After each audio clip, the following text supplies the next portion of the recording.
Hello guys and welcome to another video. So today I am going to be watching and reacting to Heartstopper Season 1 episodes 3 and 4. In case you missed the video where I watched and reacted to episodes 1 and 2, we left off with Nick Nelson thinking about maybe taking an Am I Gay quiz. What does that mean? That means that we're gonna have the house party, and that means that we're gonna have the rain scene in these 2 episodes, and I am so excited. So without further ado, let's watch the equivalent of the end of the first graphic novel.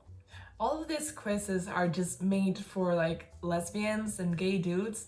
There's really no nuance in what kind of queer person you might be while having this crisis. As I said last time, if you're ever considering even doing one of these quizzes, you're probably queer. I love the 62% homosexual, but I hate that Nick has to feel this way. Please for you, mate. So, what's up? It's to talk about a party, mate. Party? My 16th birthday party. St. George's Hotel this Saturday. You're gonna be there. Yeah, sounds good. You better bring some cool people with you as well. I was gonna say I love this actor. I'm indifferent to him because I don't know anything about him. I don't know enough to love him or hate him. He's just like a dude who played Harry in Heartstopper. Harry, obviously not my favorite character, but the way he acts, I know he didn't write his lines, but every single one of his lines ends with "may," and he just says them all in the exact same tone and the exact same way. It just feels like he's acting. Nick is so good, his actor is so good, but just having Harry next to him, I feel like brings down both of their performances. Do you not think I'm cool, Nick Nelson? People with blue eyes scare me. Nick is gonna have his pick of 2 girls. Who's the other girl? Not to stop every 5 seconds, but I have to stop here and say that the way that the fandom has behaved towards Kid Connor is absolutely disgusting. Not only did they extremely sexualize him at the beginning when he was underage when this came out, but when he was seen holding hands with a girl, the fandom, they pushed him so hard and they bullied him so hard online, saying they were gonna cancel him for taking roles away from queer actors. They were so mean to him and so abusive that he was forced to come out as a bisexual at age 18. No, there's so much you still have to figure out at 18, but no, the fandom felt like they had the right to know his sexuality. So the fandom can go itself and leave Kid Connor and the rest of the cast alone. He has 2 proper fit girls trying to get with him, and he's not even bothered. You're not into Imogen then. Saturday night's your chance with Tara. That's all I'm saying. These guys have nothing better to talk about. They're always discussing Nick's love life. Get a life. Hi. He didn't say it. He's not gonna say it. Do you want to go to Harry's party? Good enough. With me? Okay. Kid Connor always makes that face like, I love it. Here comes the gaslighting. Oh no, no gaslighting, just him being like an unsupportive friend. I get where he's coming from, but come on, it's not that deep. Isaac is the worst. I don't like him at all. Why is he so mean to his friends? Like, I know I'm roasting Tao over here, but I can do that because I love him. Isaac, I do not trust you. Okay, pause.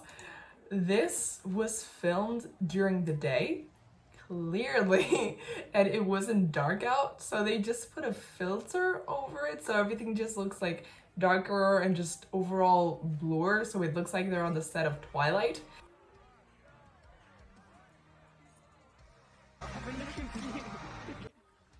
No heterosexual explanation for that one either.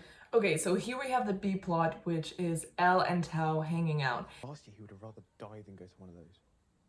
Well, I don't think he's there to see Harry. That feels... Nick's stolen him. That's a little bit dramatic. I love the relationship in the graphic novels. I feel like maybe they rushed it a little bit in this show, but I still like it. I just feel like every time they're on screen together, it's Tao complaining about Nick and Charlie, which me and my brother talked about while we were watching this for the first time. And then Elle actually brings that up to Tao. She's like, can we talk about anything else? Because that's all we're talking about. So I'm glad that they're at least self-aware that they have no other topic of conversation, that they're just used as a plot device to still talk about Nick and Charlie. Nicholas. Why you hanging out? Mate? It's a bit boring, isn't it? In it? He always looks at his boys. Got someone who wants to see you. You remember Nick Nelson, right? Yeah, hi. Hi. Literally, her girlfriend is right there. Harry's such an idiot. All of this could have been avoided if I just What? told everyone I was a lesbian. Yeah, but I guess that's not something you'd really want to lie about. It wouldn't be a lie. This feels a bit forced. I don't remember if this happens the same way in the graphic novels, but why would she tell Nick Nelson, okay, yes, all around great guy, but she hasn't talked to him for 3 years. Why would she tell him that she's a lesbian in a relationship before she tells people even in her own school? I'm confused, but let's keep watching. So why are you telling me? That's what I'm Me saying. and Elsie have been talking, and honestly, we feel like we don't need to keep it that quiet anymore. I've only ever met one openly gay person before. Do you know Charlie Spring? Yeah, I know of Charlie Spring. Are you friends? Yeah, we sit next to each other in form. He's probably is my best friend right now. Oh, yes, all the other friends are jerks. What, that nerdy little year 10? Why do you even hang out with him? He's my friend. But why? Do you feel sorry for him because he's gay? Oh my god, nah, wait. Do you think he has a crush on you? Oh my god, how sad. That's homophobic, Harry. Come on, mate. And I really don't like you. Happy birthday. I have to pause that scene because the acting from Harry is just not great. He's always just looking at his boys to see if he has their approval of the horribly bad banter. And then I don't know why I find this so funny, but Nick going, that's homophobic, feels like a very bad like YouTube video against bullying. You know that viral TikTok sound like bigotry, knock it off, homophobia, knock it off. It feels like that. But then Kid Connor brings it back with that, I don't even like being friends with you, or I don't even know why I'm friends with you, and happy birthday. He brings it back. To him as an actor, that felt more natural to him to have as dialogue, and the other one just felt more clumsy. That's why it doesn't come through as well. There's this trope in romance that the main couple always finds each other, and I'm like, ugh, that's so overdone, but every time they find each other, I'm like, yes, they always find each other. You finished talking about it? Leave me alone. Oh, come on. Do not touch me! Nick's over here looking for Charlie while Charlie's like beating the shit out of Ben.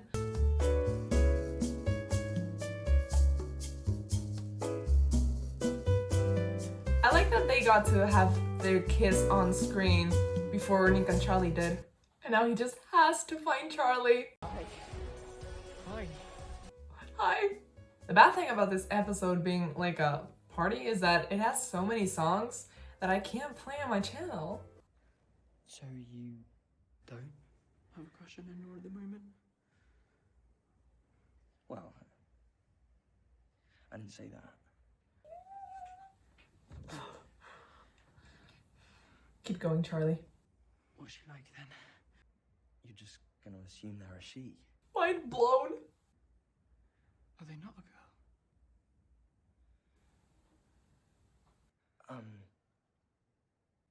Would you go out with someone who wasn't a girl? Maybe. Shoes. Name a show where shoes are more iconic. Would you kiss someone who wasn't a girl? I don't know. Would you kiss me? Would you kiss me? Yeah.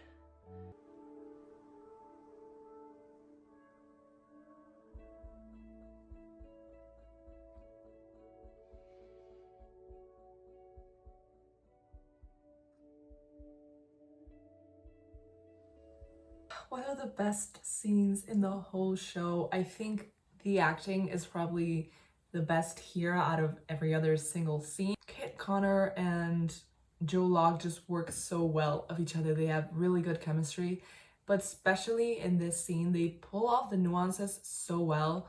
Charlie is hesitant, scared that he's gonna scare Nick away, but still super hopeful and excited.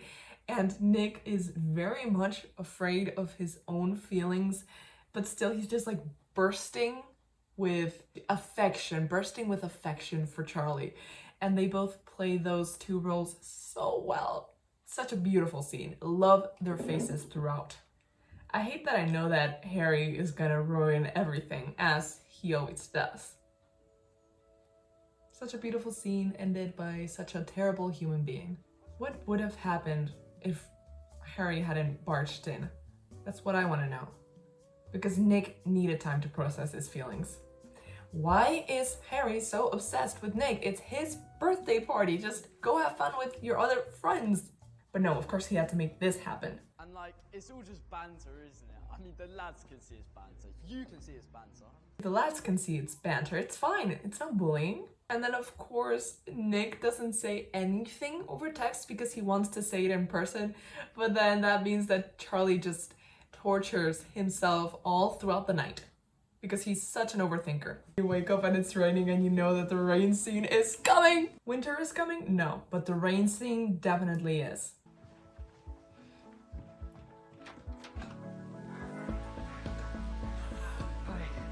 Hi. This killed me in the trailer.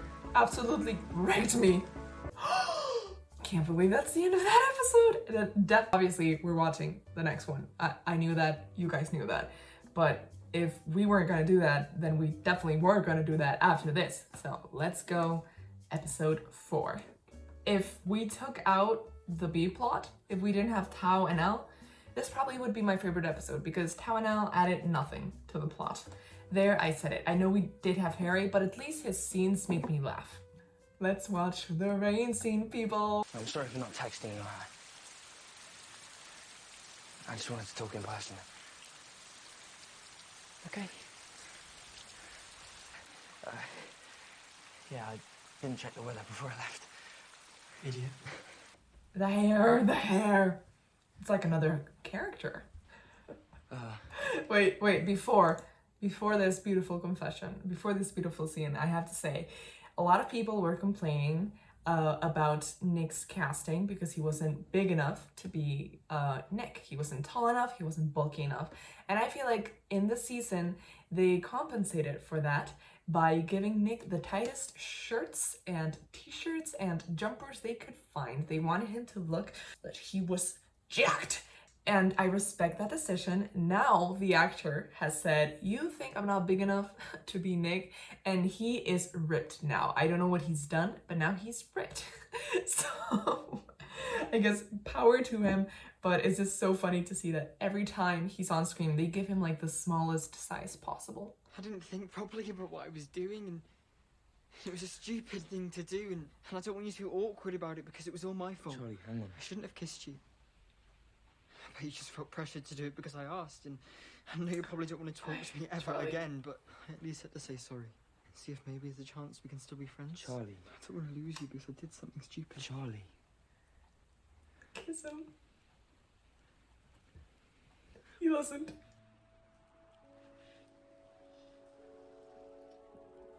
Aww. Tiptoes and the hands. Perfect. And the wet hair. Just perfect scene. These kinds of scenes are like chicken soup for the soul. I was confused and surprised and, like, honestly, I'm having a proper full-on gay crisis. And it's not that I didn't want to, you know, kiss you. I was just so confused.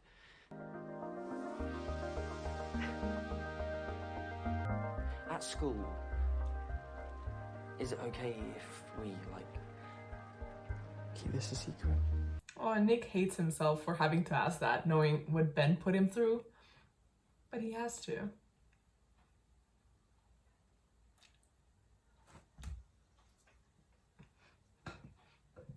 The show makes me too happy. Hey Hey. Never mind, I'm back from cloud 9. Don't worry, I'm a highly qualified hairstylist. Wow. And now his hair is even worse. Seems legit. Continuity, I don't know her. Ah, back to normal. Look at Nick always being like, I'm strong, look at my arms. Hi. Hi. Oh, it seems like our B plot for today will be Tara and Darcy coming out as lesbians to their school. There's a boy in there waiting for you. Flashback to when they put out the teaser. There's a boy in there waiting for you. If you followed all of the actors, all of the cast, then when you scrolled Instagram that day, it was just like, there's a boy in there waiting for you. There's a boy in there waiting. There's a boy in. There's a boy. And then the guy who plays Ben actually did a parody of that. Like, it was so good. Peak comedy. Hi. Hi. Nick, like, being natural. My friends are nothing like you. No, they're the worst. You need to get new friends. I don't remember what happens in this episode. Is this when Charlie almost dies? Come on, man! For the third time! Is he actually gonna tackle anyone, or is he just gonna stand there? He's a reserve. He joined the team to help you guys have a team. Why are you so mad at him? You needed another player. Like the coolest, most interesting shots in Heartstopper are focused around rugby. One minute I hear you and Nick Nelson are a thing, the next I hear you're kissing some girl at Harry's party. Tara literally kisses her girlfriend at a crowded party, and people are still asking her if she's dating a guy she kissed once when she was 13. So that girl is her girlfriend? That girl, I'm right here. I'm a lesbian. I'm not like homophobic. I'm an ally. Congratulations. We thank you for your service. Oh my god, iconic. I bet Charlie's eating lunch with Nick again. He's been eating lunch with him a lot. Oh, they're in the honeymoon phase. Even like they're dating. Okay, he's cool sometimes. He has funny lines. Oi, catch! No, it's not funny. Isaac is the worst. He doesn't say anything. You okay? And then, Yes. Tao. Can I have the ball back? Oh. I can't. Tao, no. Don't take it out on Nick. It's mine now. What are you gonna do with a ball? Get him on the team. Someone said let's get him on the team. This is terrible because they're both my favorite characters, so I don't like seeing this part of them. I just want them to go bowling together and bond. Okay, so Charlie is dying this episode. Good to know. So, all my friends are showing up in a bit to watch me play. All three of them. I said they really didn't have to come, but Elle said they wanted to be supportive. Oh, that's nice. Don't worry, I won't say anything about us. Oh, so this is Tara and Darcy. Yeah, Love this. hi. That's how I act in videos as well. These guys are literally men. They're not teenagers, they're not 20-year-olds, they're 40-year-olds. The other team, literal adult men.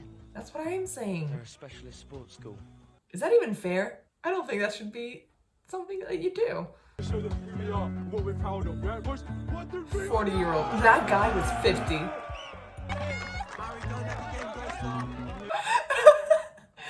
kind of like, Harry, don't let the game up. Ah, fake rain once again. I think all of their budget went into fake rain. Look at them. Not a cloud in the sky. Charlie dies in 3, 2, 1, defeated. Is it okay if we, like... Keep this a secret. Yeah. Okay, that's it, I'm calling it! This rain is too dangerous! Match is over! Everyone off the pitch! I have to say, that is one of my least favorite changes from the graphic novel to the show, because this very scene happens in the graphic novel. Not in the first one, I think it's in the second one. They're playing rugby. I think it might not be an official match, it might just be like training, but they're playing rugby together and Charlie gets knocked out like he does here. But what does Nick do. He does not stand in the sidelines. He does not consider his friends being super homophobic towards him or being outed in front of everyone. Nick runs to Charlie, grabs him in his arms, and takes him to the infirmary. And this right here, this episode, is probably my least favorite episode. I do love the infirmary scene, but we do see this again later when Nick comes out of the changing rooms and he accepts Imogen's proposal to go on a date because everyone's watching. Obviously, Imogen does not exist in the graphic novels, so that does not happen, but I think if she did exist, Nick from the graphic novels would not have accepted that, even if he was in front of everyone, but I guess we'll never know. That just makes Nick in the graphic novels superior. Don't get me wrong, I still love this Nick. He's still my favorite character in the show, and he made me love other sides of Nick even more. I just don't like what he does in this moment. I understand him completely, but this is a great scene though. You've got some mud on your face though.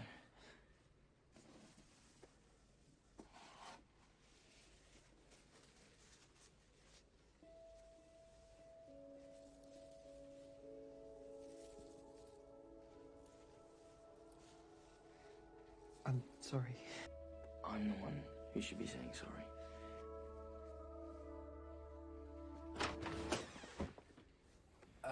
He is the one who should be saying sorry. Maybe we should just stop getting involved. I can't believe you just actually suggested that. Me neither. Tao Su. Yeah. King Tao. of getting involved. Exactly. With his little hairs. What's up? Oh, he's so cute. I love that hairstyle for him. You did so good. We lost. I mean, the match was cancelled and we were losing anyway, but thanks. Supportive BFF. What's going on? Oh, don't ask that. Leave. Leave. Leave. No, you don't. You can already see it coming. Like, this is really random. It is, so don't say it. But maybe we could, like, go out somewhere together. Like, I guess sort of a date. Yeah. Everyone's always watching Nick. They literally have nothing better to do ever. I guess I would also watch Nick if I knew him. Like, he's a very interesting person, very nice to look at, but still, get a life. Is that the end of the episode? Oh my god. Okay, so final thoughts. Kiss might be one of my favorite episodes of all time. It has the party scenes, it has the beginning of the rain scene, but this one also has very good scenes. It has the actual rain scene, but then it has two scenes that don't make Nick look so good, so I don't know. I guess I'll give Kiss like an 8.5 and I'll give Secrets an 8. Just because the whole episode is quite good. Okay, so that is all for today. Please leave a like if you like this video. Comment down below if there's anything that you want me to react to in the future. Let me know if you have watched and loved Heartstopper and if you will be tuning in to watch season 2 when it premieres. Subscribe if you haven't already and click that bell button to get notifications every time I post a new video. I post videos just like this every single Friday, and I guess I'll see you guys next time. Bye! Bye.